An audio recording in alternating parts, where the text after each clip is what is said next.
জাতীয় সংসদের আজকের অধিবেশনে প্রধানমন্ত্রী দেশের ভবিষ্যৎ রূপরেখা তুলে ধরে সমতা ও ন্যায্যতার ভিত্তিতে রাষ্ট্র পরিচালনার অঙ্গীকার পুনর্ব্যক্ত করেছেন।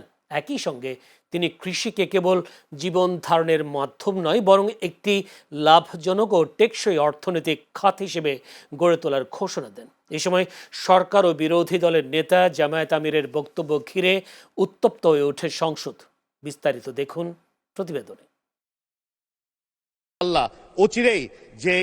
সংসদের আজকের অধিবেশনে দেশের শিক্ষা ও কৃষি ব্যবস্থাকে যুগোপযোগী করার লক্ষ্যে দূরদর্শী পরিকল্পনা পেশ করেছেন প্রধানমন্ত্রী তারেক রহমান। তিনি মেধাভিত্তিক নতুন প্রজন্ম গঠন এবং কৃষিকে লাভজনক শিল্পে রূপান্তরের উপর বিশেষ গুরুত্ব আরোপ করেন।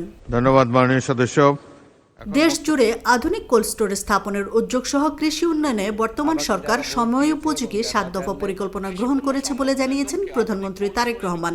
এছাড়া ফ্যাসিস্ট আমলের 60 ডিলারদের বাদ দিয়ে নতুন ডিলার নিয়োগের প্রতিশ্রুতিও দেন প্রধানমন্ত্রী। কৃষি পণ্য সংরক্ষণের লক্ষ্যে আধুনিক কোল্ড স্টোরেজ ও গুদাম নির্মাণ করা হচ্ছে। এছাড়া ফল ও সবজি সংরক্ষণের জন্য মিনি কোল্ড স্টোরেজ স্থাপন এবং পেঁয়াজ সংরক্ষণের জন্য এয়ার ফ্লো মেশিন বিতরণের উদ্যোগ গ্রহণ করা হয়েছে প্রায় 7,000। এই অর্থ বছরে প্রাথমিক বিদ্যালয়ের 2 লাখ শিশুদের মাঝে বিনামূল্যে স্কুল ড্রেস বিতরণ সহ অন্যান্য উদ্যোগ বাস্তবায়নের কার্যক্রম চলমান রয়েছে জানিয়ে প্রধানমন্ত্রী বলেন, সরকারি প্রাথমিক বিদ্যালয়ের শিক্ষার্থীদের বিনামূল্যে জুতা দেয়া হবে। মাননীয় স্পিকার, স্কুল ড্রেসের পাশাপাশি আমরা বাচ্চাদেরকে বাংলাদেশের তৈরি আমাদের একসময় যে সোনালী আঁশ বলতাম, সেই জুট থেকে পাট থেকে তৈরি আমরা বাচ্চাদেরকে স্কুল ব্যাগ দিব। প্রাইমারি স্কুলের বাচ্চাদেরকে আমরা জুতো সরকার থেকে দেব। এ সময় দেশে হামের প্রকোপ নিয়ে দুঃখ প্রকাশ করে পূর্ববর্তী সরকার প্রধানরাই দায়ী বলে মন্তব্য করেছেন প্রধানমন্ত্রী তারেক রহমান। দুঃখজনক ব্যাপার হলো সেই স্বৈরাচারের সময়, এবং আরো দুঃখজনক ব্যাপার হলো আমরা যেই অন্তর্বর্তীকালীন সরকারকে সমর্থন দিয়েছিলাম দেশে একটি সুষ্ঠু, সুন্দর, নিরপেক্ষ নির্বাচন করার জন্য, দুঃখজনকভাবে সেই অন্তর্বর্তীকালীন সরকারের সময় শিশুদের হামের টিকা গত কয়েক বছর ধরে বিদেশ থেকে আমদানি করা হয়নি।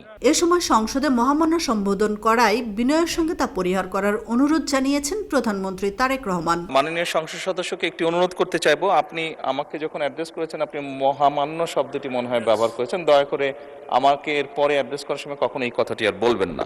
এদিকে সরকারি দলের সংসদ সদস্য আব্দুল ওয়াদুদ ভুইয়া ও বিরোধী দলীয় নেতা ডাক্তার শফিকুর রহমানের বক্তব্য ঘিরে উত্তপ্ত হয়ে ওঠে আজকের সংসদ। বিরোধী দলকে আমি এটাও বলে দিতে চাই, আমাদেরকে যারা ভোট দিয়েছে তারা আঙ্গুল চষবে না, বসে থাকবে না। জনগণ বসে থাকবে না তার মানে কি? তিনি কি উস্কাইয়ে দিচ্ছেন জনগণকে বিশৃঙ্খলার দিকে? এগুলা সংসদীয় আচরণ না মাননীয় স্পিকার। সব মিলিয়ে আজকের অধিবেশনে প্রধানমন্ত্রীর এ বক্তব্য সমতা ভিত্তিক রাষ্ট্র গঠন এবং টেকসই কৃষি উন্নয়নের মাধ্যমে স্বয়ংসম্পূর্ণ বাংলাদেশ গড়ার পথে একটি শক্তিশালী দিক নির্দেশনা হিসেবে কাজ করবে বলে প্রত্যাশা সবার। আমাদের সেই কাঙ্ক্ষিত লক্ষ্যে।